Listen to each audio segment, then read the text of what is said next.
নির্বাচনী প্রচারণার গাড়ি আছে, সাথে লাগানো আছে মাইকও, কিন্তু সেই মাইক থেকে বের হচ্ছে না কোনো শব্দ। হ্যাঁ, নির্বাচনী প্রচারণায় এমন ব্যতিক্রমী উপস্থাপনে নজর কেড়েছে ঢাকার ৯ আসনের আলোচিত স্বতন্ত্র প্রার্থী ডাক্তার তাসনিম জারা। পুরো নির্বাচনী প্রচারণায় ব্যতিক্রম ধর্মী নানা উদ্যোগ গ্রহণ করে ইতিমধ্যে ব্যাপক প্রশংসা কুড়িয়েছেন তিনি। এর মধ্যে নির্বাচনী প্রচারণার শেষ দিন মাইকিং গাড়িতে নিজের ফেস্টুন লাগিয়ে মাইকের সামনে লিখে রেখেছেন, শব্দ দূষণ বন্ধ করুন। যারা নিজেও তার ভেরিফাইড ফেসবুক অ্যাকাউন্টে জানিয়েছেন এই অভিনব প্রচারণার কথা।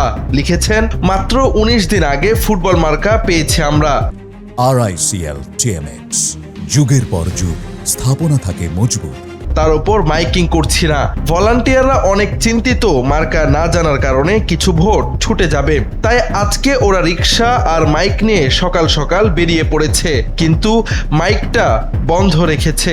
মানুষের কান ঝালাপালা না করেও দৃষ্টি আকর্ষণ করার চেষ্টা করেছে ফুটবল প্রতীকের প্রতি। ইউ গটা লাভ দেয়ার স্প্রিট।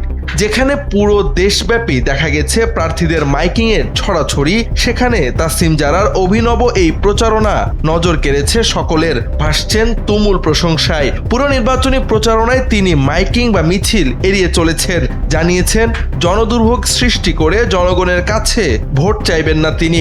স্থানীয়রা বলছেন জারার এই অভিনব প্রচারণা পদ্ধতি তাকে এগিয়ে দিয়েছে কয়েক গুণ।